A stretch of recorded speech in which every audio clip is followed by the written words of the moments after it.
All right, this is 4, 8, so you can go ahead and do this warm-up on your own. You just have to decide if it's arithmetic. If it is, then you can find the common difference in the next 3 terms.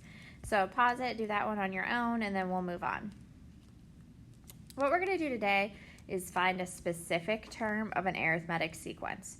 So if I have a sequence and I want to find the 100th term, that's going to be really difficult to add or subtract the common difference 100 times until I get to that number. So we have to use this specific formula in order to help us find this specific term.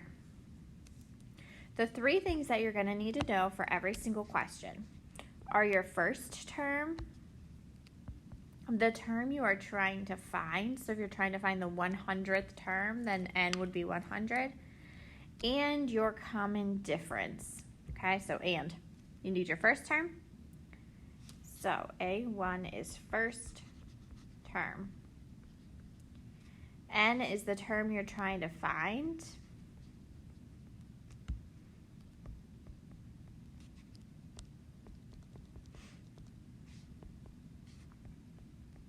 And D is your common difference. This is miserable handwriting, I'm sorry. It'll be typed down below, okay? But for every single question, these are the 3 things you have to identify. Your first term, your term you're looking for, and the common difference. So here's your formula. The term we're trying to find is called the nth term. So if you're trying to find the 75th term, then n is 75. If you're trying to find the 100th term, then n is 100, okay? Whatever term you're trying to find is your n. The left-hand side is just notation, term you're trying to find. You do not calculate anything over here, okay? If you're trying to find the 100th term, then this would just say A with a little 100, so a subscript of 100 down below. All it's doing is telling you what you're finding. You don't calculate anything on the left, okay? All of the calculations come on the right-hand side.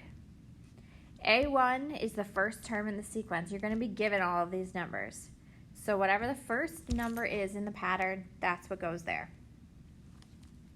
N, again, is the term you're trying to find. So if you're trying to find the 23rd term, then N is 23, whatever you are. Okay?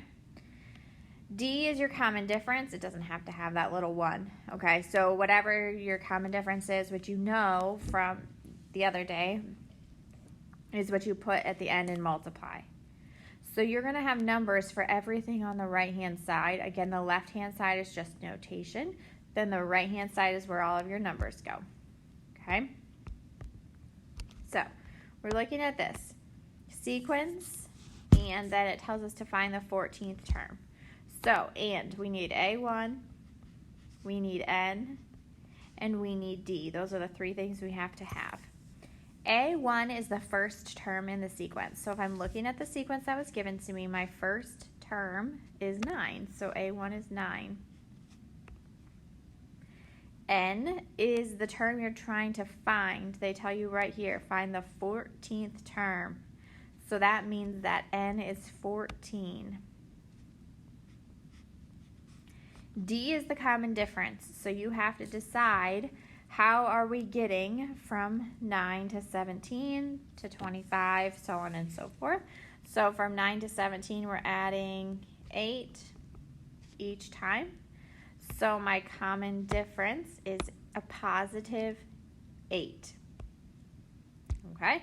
So these 3 things have to be found every single time.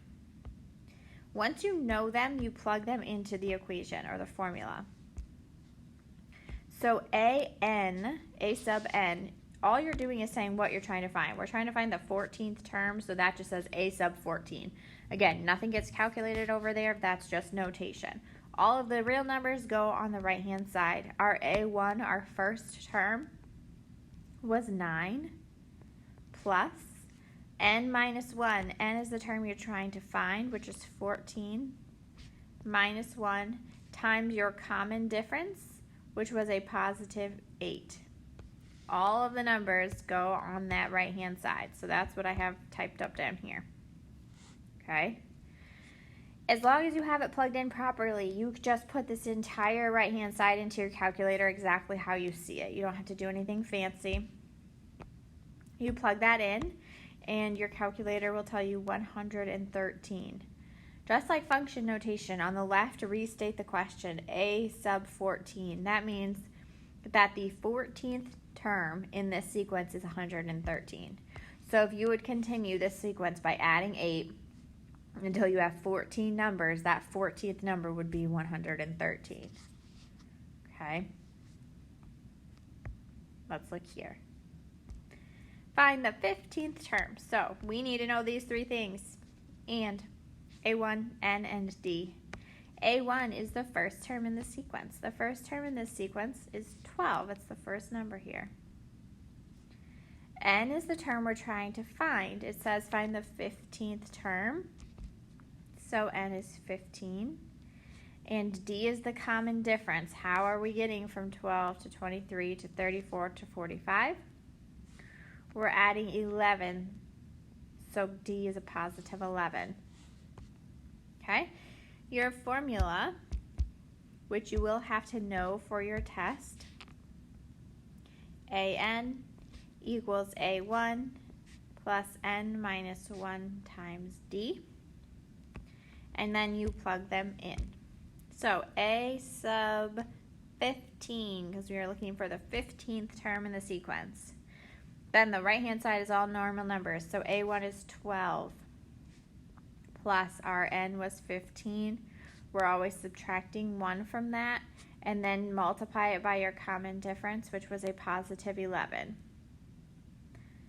Put the right-hand side in your calculator exactly as is, and you get 166. And then again, the left-hand side is notation. So A sub 15, which means the 15th term in that sequence, is 166. That's all you have to do. Okay? I'm going to help you identify the stuff for the second one, and then you're going to finish these out on your own. Okay? So, and we need all three things, A1, N, and D. So in number 2, A1 is the first term, which is 25. N is the term you are trying to find. We are trying to find the 8th term, so N is 8. D is your common difference, so be careful. From 25 to 22, you subtracted 3. Subtracted 3, subtracted 3. So my common difference here is a negative 3. Okay, and you do have to account for that to make sure you're moving in the right direction. Your formula, AN equals A1 plus N minus 1 times D. And then you just plug it all in. So A8, the 8th term in the sequence, equals A1, which is 25, plus, parentheses, N is 8, minus 1 times our common difference of negative 3. So that time, put your common difference in those parentheses and make sure that's a negative and not a subtraction sign. Okay? So, in your calculator, you're going to type that. So 25 plus, parentheses, 8 minus 1, parentheses, negative 3. Okay, there's a difference between a subtraction sign and a negative. And when you do that, you get 4. So A8 is 4. The 8th term in that sequence is 4. Okay? All right, you can go ahead and finish the rest of those. There's 4 more for you to do, 2 on this side and 2 on the following slide. Make sure you are identifying A1, N, and D for all of them, and on your homework as well. And if it's not arithmetic, then you can't even do it. So always make sure it's arithmetic before you start. Okay? All right, you are going to do the 4-8 worksheet, and if you need anything, let me know.